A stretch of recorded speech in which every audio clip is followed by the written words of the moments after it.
Welcome to learning sessions. So that is related to CGT MSC यानी कि credit guarantee fund scheme for micro small enterprises. जो micro small enterprises हैं उनके लिए credit guarantee की scheme है government of India के द्वारा। Basically credit guarantee support provide की जाती है। जैसे देखो मेन पर्पस क्या है। अब एमएसएमई की बात करें अगर हम, तो micro small medium enterprises is basically a priority sector lending category. ठीक है, इसको किस में रखा गया है? प्रायोरिटी सेक्टर लेंडिंग की जो कैटेगरी है उसमें रखा गया है। किसको? जो एमएसएमई है, जो एमएसएमई है उसको प्रायोरिटी सेक्टर लेंडिंग कैटेगरी में रखा गया है, राइट। अब वहां पर ज्यादा से ज्यादा लोन देना है, लेकिन होता क्या है कि जब नए स्टार्टअप्स आते हैं तो उसके केस में अभी रिसोर्सेज होते नहीं है उनके पास, बट लोन चाहिए, पैसा चाहिए सो डेट बिजनेस को चला पाए। तो उन्होंने बोल दिया कि हमने गारंटी ट्रस्ट इकट्ठा कर देते हैं, गारंटी फंड बना देते हैं, जहां पर से आप एज सच थोड़ा बहुत प्रीमियम पे करेंगे, राइट। यानी कि यूजर यानी कि जो एप्लीकेंट है, लोनी जो है, वो एक प्रीमियम पे करेगा एंड गारंटी मिल जाएगी। एंड अगर कंडीशंस फुलफिल हो रही हैं तो फिर आपको किसी तरह की कोलेटरल की रिक्वायरमेंट नहीं पड़ेगी। That was the main purpose related to the CGT MSC, right. तो सीजीटी एमएससी जो है that's basically implemented by the credit guarantee fund trust for micro small enterprises, jointly जो सेटअप किया गया सिडबी के द्वारा एंड गवर्नमेंट ऑफ इंडिया के द्वारा। यानी कि government of India and SIDBI मिलकर के इस फ्रेमवर्क को बेसिकली चला रहे हैं, राइट। अब क्या क्या क्रेडिट फैसिलिटीज अवेलेबल होती हैं जो इसमें कवर की गई हैं उसको समझते हैं। सबसे पहली चीज है कि जो टर्म लोन्स अगर कोई सैंक्शन किया जाता है या वर्किंग कैपिटल दी जाती है यानी कि सीसी लिमिट दी जाती है, that is covered under this scheme. उसे इस स्कीम के अंदर कवर किया गया, चाहे वो फंड बेस्ड है चाहे वो नॉन फंड बेस्ड है। फंड बेस्ड होती है जहां पर डायरेक्ट आउटले ऑफ फंड है, उसको हम कहते हैं कि फंड बेस्ड स्कीम है भाई, इसके तहत गारंटी कवर मिल जाएगा। लेकिन अगर नॉन फंड बेस्ड भी है यानी कि जहां पर डायरेक्ट आउटले ऑफ फंड नहीं है, कोई अंडरटेकिंग हो सकती है, वो चीज भी इसमें कवर की गई है। एंड गारंटी अप्रूवल क्या है? Let's have a look at it. जो भी प्रपोजल्स हैं क्रेडिट फैसिलिटीज के, जो भी प्रपोजल्स होने वाले हैं क्रेडिट फैसिलिटीज को लेकर के, जहां पर अमाउंट 50 लाख रुपए से ज्यादा है, ठीक है, वो आपकी जो मेंबर लेंडिंग इंस्टीट्यूशंस हैं, आप उनसे बेसिकली इंटरनली रेट करवाने के बाद एंड फर्दर इन्वेस्टमेंट ग्रेड की है तो अप्रूवल मिल जाएगा, वहां पर भी अप्रूवल मिल सकता है, right. And maximum guarantee cover कहां तक अवेलेबल होता है? मैक्सिमम गारंटी अवेलेबल रहता है up to the amount of ₹10 crore. यानी कि अभी की जो स्लैब्स हैं उनके हिसाब से देखें तो 10 करोड़ तक के जो लोन है उनके अगेंस्ट गारंटी कवर मिल सकता है। That is basically available. अब बात करते हैं related to the extent of guarantee cover that will be available, यानी कि अमाउंट इन डिफॉल्ट अगर होता है तो उसका कितना परसेंटेज कवर किया जाएगा, वो भी समझना काफी ज्यादा जरूरी है। सो अगर कोई माइक्रो एंटरप्राइज है, अगर कोई माइक्रो एंटरप्राइज है एंड उसके केस में अगर लोन अमाउंट जो है वो 5 लाख रुपए तक का है, तो उस स्नैरियो में 85% पार्ट इज कवर्ड। कितना पार्ट कवर्ड है? 85% पार्ट कवर्ड है। एंड हम ये तब बात कर रहे हैं रिलेटेड कि अगर लोन अमाउंट 5 लाख रुपए तक का है।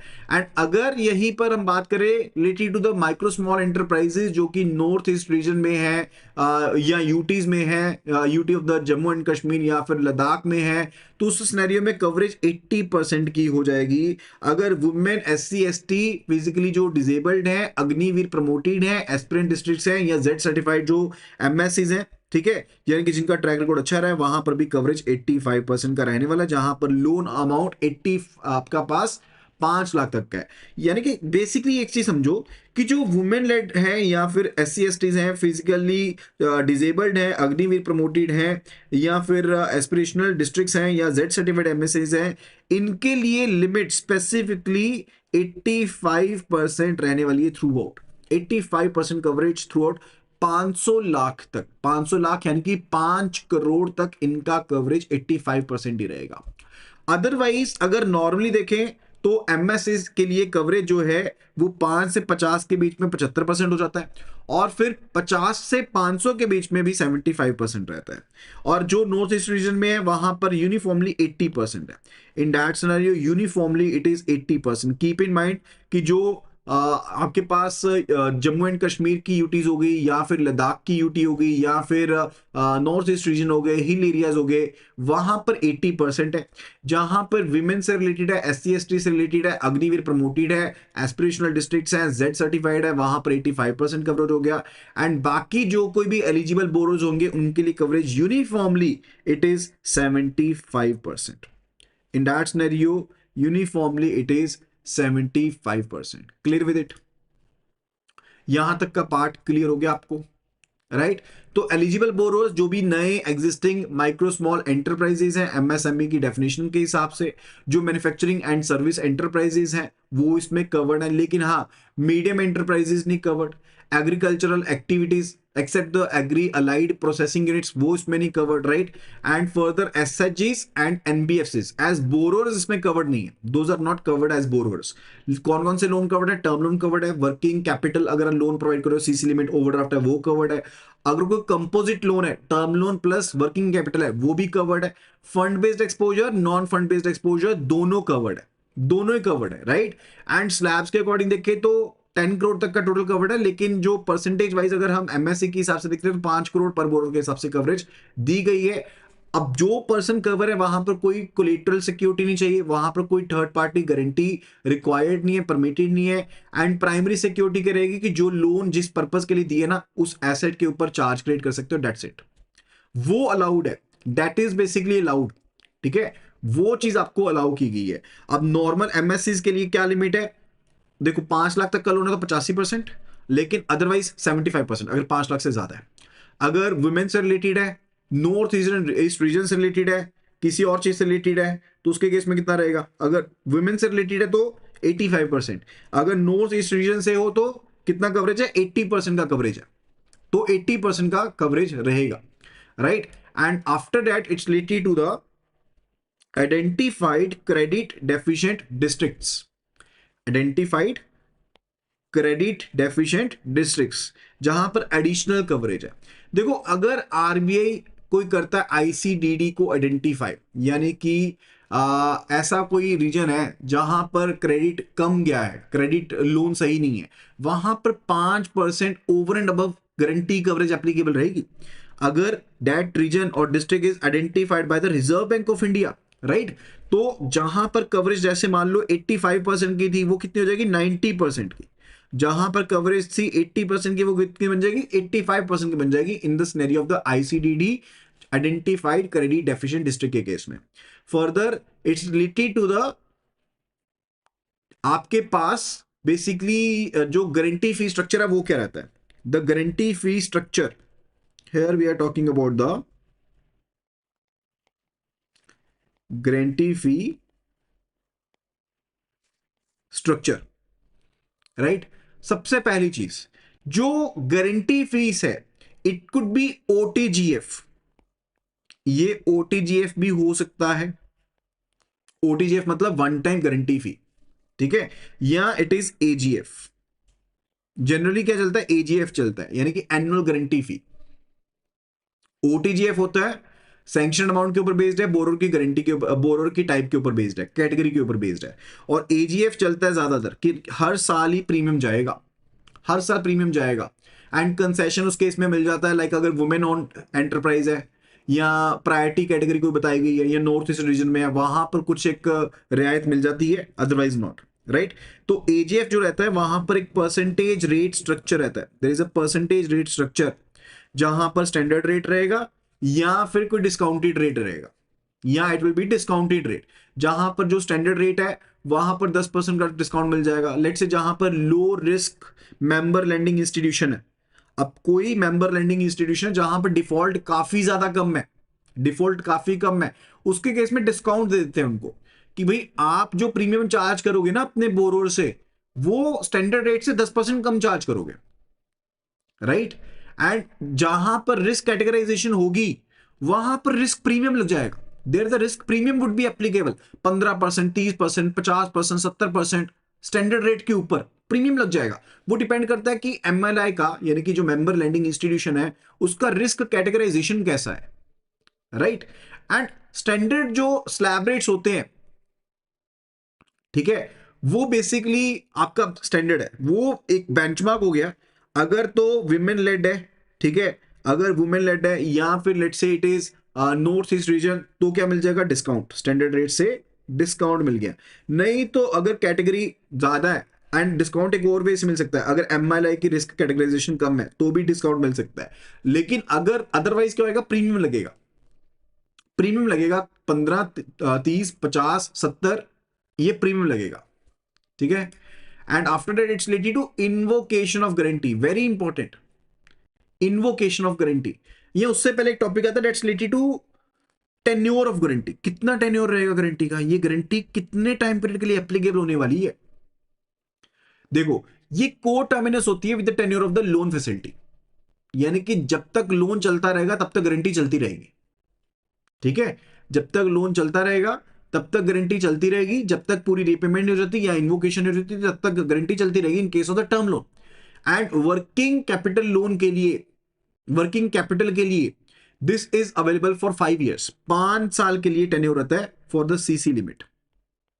सीसी लिमिट के लिए ध्यान रखिएगा, 5 साल का इसका टेन्योर रहता है। अगर मैं टर्म लोन की बात करूं तो जितना आपका रीपेमेंट है, टेन्योर है, उतने टाइम के लिए रहेगा, या जब तक इन्वोक नहीं कर लेते, जब तक आप इसको, या जब तक इन्वोक नहीं कर लेते तब तक रहेगा। फिर बात आती है इन्वोकेशन। इन्वोकेशन का मतलब क्या होता है, what do you mean by invocation. Invocation होता है भाई, आपने लोन दिया, आपने सीजीटीएमएससी का गारंटी कवर ले लिया, ठीक है, लेकिन अब डिफॉल्ट हो गया। अब जब डिफॉल्ट हुआ तो बेसिकली आपको पैसे तो वापस चाहिए ना आपके, वो कब लोगे, कैसे लोगे, वो अप्लाई करना पड़ेगा, उसी को कहते हैं इन्वोकेशन ऑफ द गारंटी। तो ये तब इन्वोक होएगी जब आपका लोन एनपीए क्लासीफाई हो गया, नॉन परफॉर्मिंग एसेट क्लासीफाई हो गया। देखो मैं स्पेसिफिकली लिखा हुआ है हर जगह पे, जहां कहीं इंपॉर्टेंट बनेगा ना क्वेश्चन, वहां पर लिखा हुआ है कि भाई ये पूछे जाते हैं चीजें, एग्जाम में पूछी जाती हैं, राइट। तो वो बन जाएगा एनपीए बन जाएगा जब, तब आप इसको इन्वोक कर सकते हो। और लॉक इन पीरियड है, लॉक इन पीरियड 12 महीने का फ्रॉम द लास्ट डिसबर्समेंट और द गारंटी एक्टिवेशन, यानी कि तब तक इन्वोक नहीं कर सकते। कम से कम जब से आपने गारंटी एक्टिवेट करी है या फिर लास्ट डिसबर्समेंट कर रही है, उससे 12 महीने, लास्ट डिसबर्समेंट लेट से हमने करी थी 31 मार्च 2025 को, लेट से एज्यूम कर रहे हैं, तो 31 मार्च 2026 तक आप गारंटी को इन्वोक नहीं कर सकते, चाहे एनपीए आपका 31 दिसंबर को पड़ गया हो, ठीक है जी, पहली चीज है। एंड 12 महीने आपको वेट करनी पड़ेगी, या तो date of activation of the guarantee cover, या फिर जब आपने लास्ट डिसबर्समेंट की थी, विच एवर इज लेटर, आपको उतना वेट करना पड़ेगा, 12 महीने का रहेगा। And guarantee can be involved maximum with in a period of 3 years from the NPA, यानी कि आपके लॉक इन पीरियड के खत्म होने के बाद, लॉक इन पीरियड के खत्म होने के बाद, या फिर जब आपका लोन एनपीए हुआ था उसके बाद 3 महीने के अंदर अंदर, within a period of 3 years maximum, आपको गारंटी को इन्वॉक करना है, right. You have to invoke the guarantee. And lock in period क्या रहेगा, स्टैंडर्ड के लिए लॉक इन पीरियड रहता है 18 महीने का, ठीक है।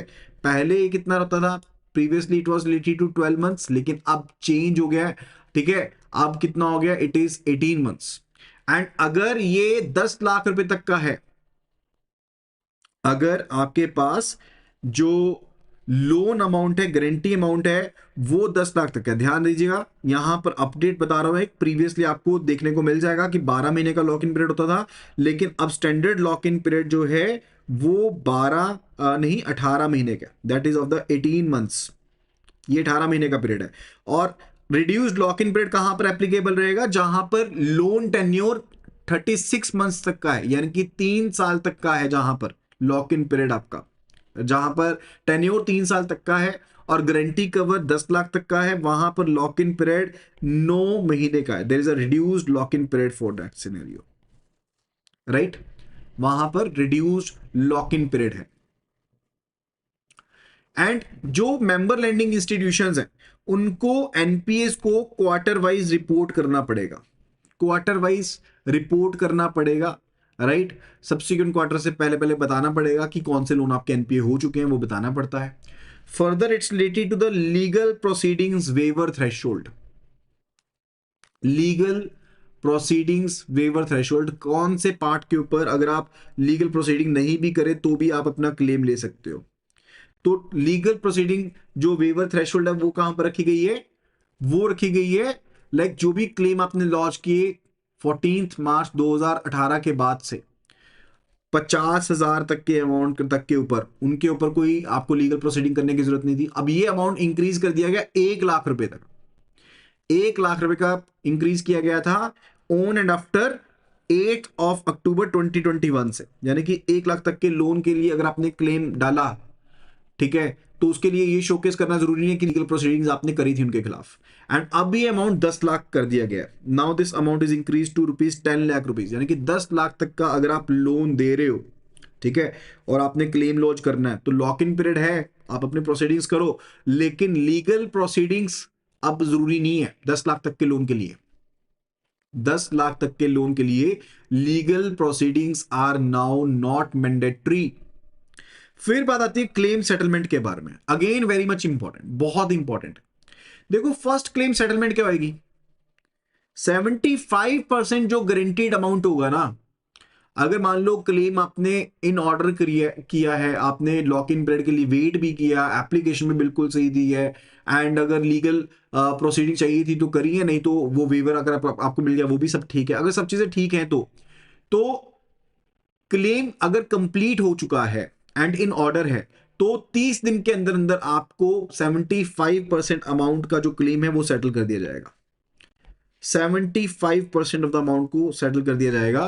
एंड अगर कोई डिले रहता है, अगर 30 दिन से ज्यादा का डिले रहता है तो बैंक रेट के हिसाब से आपको इंटरेस्ट भी पे किया जाएगा, जितना बैंक रेट रहेगा उसके हिसाब से आपको इंटरेस्ट भी पे किया जाएगा। एंड जो 25% बाकी रह जाएगा, 25% जो आपका बाकी रहेगा वो आप लॉन्च कर सकते हो, वो आप लॉन्च कर सकते हो after completion of 3 years from the settlement of the first claim. यानी कि फर्स्ट क्लेम जब सेटल हो गया उसके कंप्लीट होने के 3 साल के बाद, 3 साल के बाद तक, 3 साल के बाद ही आप उसको लॉन्च करोगे, ठीक है, 25% क्लेम को। या फिर मान लो अगर आपने ओटीएस कंप्लीट कर दिया, आपने वन टाइम सेटलमेंट कर दी है, ठीक है, तो जो भी आपका रिसीट होगा फुल एंड फाइनल अमाउंट का, उतने अमाउंट को सब्ट्रैक्ट करते हो जो आपका बैलेंस अमाउंट होगा वो आप सेटलमेंट के लिए मांग सकते हो, विच एवर इज अर्लियर, ठीक है। यानी कि आप अगर लॉक इन पीरियड वाला सब कंप्लीट कर लेते हो तो भाई उस केस में तो आपको 30 दिन के अंदर अंदर 75% अमाउंट तो मिल ही जाना है। एंड फर्दर अगर कोई अमाउंट में डिले भी हो गया तो उसके ऊपर आपको इंटरेस्ट में मिल जाना है। लेकिन जो 25% अमाउंट है वो कब लॉन्च करोगे, आफ्टर 3 years, जब आपका फर्स्ट क्लेम सेटल हो गया तो उसके बाद 3 साल के बाद, या फिर अगर आपने ओटीएस कर दिया, कंप्लीट फुल एंड फाइनल कर दिया, तो जो डिफरेंस अमाउंट होगा वो आप अप्लाई कर सकते हो कि आपको सेटल डाउन कर दिया जाए, right. Further it is related to single instalment option, single instalment option भी अवेलेबल है। यानी कि अगर आप रिड्यूस्ड गारंटी ले लेते हो, कवर ले लेते हो, ठीक है, तो आपको सिंगल इंस्टॉलमेंट ऑप्शन में भी सेटल डाउन मिल सकता है। लेकिन वहां पर रहेगा जहां पर लीगल एक्शन एप्लीकेबल रहेगा, जहां पर लीगल एक्शन एप्लीकेबल रहेगा, यानी कि 10 लाख से ऊपर के अमाउंट के ऊपर एप्लीकेबल रहेगा। वहां पर लेट से आपका कवर था 75% का, आपको मिलेगा 60%, या फिर आपका कवर था 80% का, आपको मिलेगा 65%, इस तरह से, ठीक है। तो ये जस्ट आप नोट डाउन कर लीजिए, एग्जाम के पॉइंट से इतना इंपॉर्टेंट नहीं है, मेजर आप पॉइंट जो याद रखेंगे वो याद रखेंगे, this is not the major one, right. Then further related to important eligibility thing for the claim purposes, क्या कैप्स है उनसे रिलेटेड। अकाउंट अगर मान लो फ्रॉड क्लासिफाइड है, या फिर विलफुल डिफॉल्टर है, या नॉन कोऑपरेटिव बोरोअर है, तो वहां पर क्लेम सेटलमेंट नहीं हो सकती, वहां पर क्लेम सेटलमेंट नहीं होगी, that is not allowed, right, that is not allowed. Further अगर अकाउंट आपका नॉन परफॉर्मिंग एसेट बन जाता है, नॉन परफॉर्मिंग एसेट बन जाता है within 90 days from the material date, यानी कि जब आपने अप्लाई किया उसके बाद 90 डेज के अंदर ही आपका एनपी हो गया अकाउंट, तो भी एलिजिबिलिटी नहीं है, then also the eligibility is not there. Further pay out cap भी लगाया गया एमएलआई लेवल के ऊपर, यानी कि मेंबर लैंडिंग इंस्टीट्यूशन के लेवल के ऊपर पे आउट कैप भी लगा दिया कि क्लेम सेटल कितने होंगे, only up to 2 times of the total fee including the recovery remitted. यानी कि पिछले फाइनेंशियल ईयर में पिछले फाइनेंशियल ईयर में जितना आपने टोटल प्रीमियम पे किया था, लेट्स से एक प्रीमियम पे किया किसी बैंक ने 1 करोड़ तक का, तो वो मैक्सिमम जो क्लेम मिल सकता है उसको 2 करोड़ तक का क्लेम मिल सकता है। अगर पिछले फाइनेंशियल ईयर में, राइट, पिछले फाइनेंशियल ईयर में 1 करोड़ का प्रीमियम पे किया ना, तो 2 करोड़ तक का मैक्सिमम क्लेम सेटल हो सकता है। ठीक है, that would be done. And अगर उससे ज्यादा का क्लेम सेटलमेंट हो रहा है तो उसको सस्पेंड भी कर सकते हैं, इवन उससे ज्यादा का अमाउंट को सस्पेंड कर सकता है कि वो हम क्लेम सेटल नहीं करेंगे अनटिल उसका इलाज ना किया जाए, right. And further recovery after the claim, अगर क्लेम प्रोसेस होने के बाद रिकवरी हो जाती है फिर क्या होगा? लेट से आपने क्लेम ले लिया, आपका 8 लाख का लोन था और 8 लाख के हिसाब से आपने 75% आपने क्लेम कर लिया, अमाउंट मिल गया जी आपको claim, right. What after that? अब उसके बाद क्या होएगा? अब उसके बाद अगर आपको पैसे मिल गए, बोरर ने पे कर दिए पैसे या अमाउंट रियलाइज हो गया, बोरर के एसेट को आपने सेल कर दिया या कुछ हो गया, राइट, तो पहले आप ट्रस्ट को पूरा का पूरा अमाउंट डालोगे। आप क्या करोगे? ट्रस्ट को पूरा का पूरा अमाउंट ट्रस्ट को डाल दोगे एंड 25% जो अमाउंट है वो आप क्लेम करोगे। ऐसा नहीं है कि आप अकाउंट में क्रेडिट कर दोगे, नो। जो रिकवरी आएगी वो जाएगी सीधा ट्रस्ट के अकाउंट में और आप फिर उसके बाद 25% का एक्स्ट्रा जो है वो क्लेम करोगे, राइट। एंड अगर कोई डेफिशिएंसी होती है तो फिर उसके केस में ट्रस्ट जो है मांग सकता है, भाई ये गलत किया आप, चीज आपके ऊपर, आपने ये क्लेम गलत सेटल करवाया कुछ किया, तो उसके केस में बैंक रेट +4% इस अमाउंट के हिसाब से आपसे वो पैसे ले सकते हैं, आपसे क्लेम कर सकते हैं। ठीक है, क्लियर हो पॉइंट ये वाला? So that's about the CGTMSC। I hope कि ये पॉइंट्स क्लियर हुए होंगे, आई होप कि ये पॉइंट क्लियर हो गए होंगे। अच्छा, इसके साथ ही ना एक मिलती जुलती स्कीम है, इसके साथ एक मिलती जुलती स्कीम है, इसको कवर कर लेते हैं।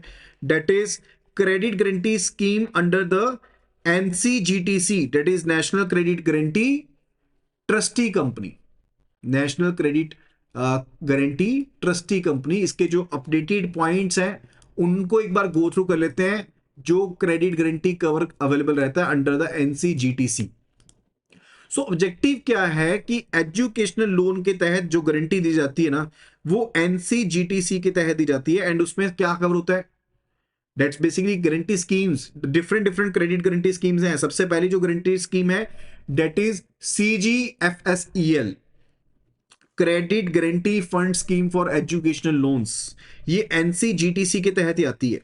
This is under the NCGTC। First scheme is credit guarantee fund scheme for the educational loans. Objective क्या है कि जो गारंटी पेमेंट है, लेट्स से डिफॉल्ट होता है एजुकेशन लोन के केस में, अब उसके केस में अमाउंट दिया जाएगा, खास करके जहां पर loan amount up to 7.5 lakh rupees है, जहां पर loan amount up to 7.5 lakh rupees है। बिकॉज पहले क्या, आपको ये चीज बताता हूं, 4 लाख तक किसी भी तरह की गारंटी की या कोलेटरल की रिक्वायरमेंट नहीं है। 4 लाख से ज्यादा का अगर लोन है एंड अप टू 7.5 लाख है तो थर्ड पार्टी गारंटी चल जाती थी, third party guarantee was applicable. But अगर अब थर्ड पार्टी गारंटी जो है, अगर अब थर्ड पार्टी गारंटी आपने नहीं ली है तो आप NCGT से कवर ले सकते हो, दैट कैन बी डन, वो कवर आप ले सकते हो। या फिर आप क्या कर सकते हो, अगर लोन अमाउंट आपका 7.5 लाख से ज्यादा है और आपने कोई कोलेटरल सिक्योरिटी नहीं ली, कोई भी थर्ड पार्टी गारंटी नहीं ली, तो भी आप CGFSEL को अवेल कर सकते हो। क्लियर है? लेकिन आपका जो लोन है that should be as per the IBA model scheme, वो आपका IBA की मॉडल स्कीम के अकॉर्डिंग होना चाहिए जो लोन होगा, तो वो चीज एप्लीकेबल रहेगी, तब आप CGFSEL के अंदर गारंटी कवर ले सकते हो, राइट। तो एजुकेशन लोन की डेफिनेशन जो है, मॉडल कौन सा फॉलो करोगे आप? IBA मॉडल, यानी कि इंडियन बैंकिंग एसोसिएशन का मॉडल। एक्सटेंट ऑफ गारंटी कितना रहेगा? टोटल जितना डिफॉल्ट हुआ उसका 75% कवर होता है इसमें, सीधी लिमिट है 75%। एंड लॉक इन पीरियड कितना है? 12 मंथ्स का from the end of the moratorium, या फिर गारंटी कवर जब से कमेंस हो उसके बाद से 12 महीने कम से कम लॉक इन पीरियड है। और इसके केस में इन्वोकेशन का क्या टाइम पीरियड है? इन्वोकेशन टाइम लिमिट, इन्वोक कब कर सकते हो? जैसे एनपीए हुआ, यानी कि अगर एनपीए जो है वो अगर लॉक इन के बाद हुआ है, अगर एनपीए लॉक इन पीरियड के बाद हुआ है, तो 1 साल के अंदर अंदर आप इन्वॉक कर सकते हो, राइट। एंड फर्दर अगर लॉक इन के अंदर हुआ है तो लॉक इन पीरियड के बाद, लॉक इन पीरियड खत्म होने के बाद 1 साल के अंदर अंदर आप अवेल कर सकते हो, इन्वॉक कर सकते हो, right. That is a invocation time limit, invocation time limit. CGDMSC के केस में कितना था? 3 साल का था, ठीक है। जो CG F S C L है इसके केस में कितना है? 1 ईयर। 1 ईयर कहां से? 1 ईयर अगर लॉक इन हुआ है, लॉक इन के बाद एनपीओ, तो एनपीए की डेट से 1 साल के अंदर अंदर। अगर लॉक इन के अंदर एनपीए हो गया तो लॉक इन खत्म होने के बाद with in 1 year, right. And interest rate ceiling क्या रहेगी? 2% per annum over the base rate, 2% per annum over the base rate. फिर एक और स्कीम है, that is CCFSSD, that is credit guarantee fund for skill development, credit guarantee fund for skill development purposes, ठीक है, skill development purposes framework. अब इसमें maximum ticket size क्या है जहां पर क्रेडिट गारंटी कवर ले सकते हो? पहले ये 1.5 लाख होता था, लेकिन अब इससे 7.5 लाख कर दिया गया है maximum cover, right. And extent of guarantee जो है वो अब 75% तक का अवेलेबल है, 75% तक का गारंटी कवर अवेलेबल है, राइट। एंड लेंडर्स की जो एलिजिबिलिटी है उसको भी एक्सटेंड कर दिया गया, यानी कि अब एनपीएफसी भी इस कवर को अवेल कर सकते हैं, माइक्रो फाइनेंस इंस्टीट्यूशंस एमएफआईज भी अवेल कर सकती हैं, स्मॉल फाइनेंस बैंक्स भी इसको अवेल कर सकते हैं, right. That will be all about today video. आज की वीडियो में सिर्फ इतना ही। आई होप कि आपने सभी टॉपिक्स को अच्छे से समझा होगा। अगर किसी भी तरह का डाउट है तो you can be letting no in the comment section, and further do download the application from the link IIBF24/app। And अगर आप iOS यूजर हैं, it will be asking for the ORG code which is GEGKT। So just do download the application and start your preparations. Thank you so much and see you again in the next video.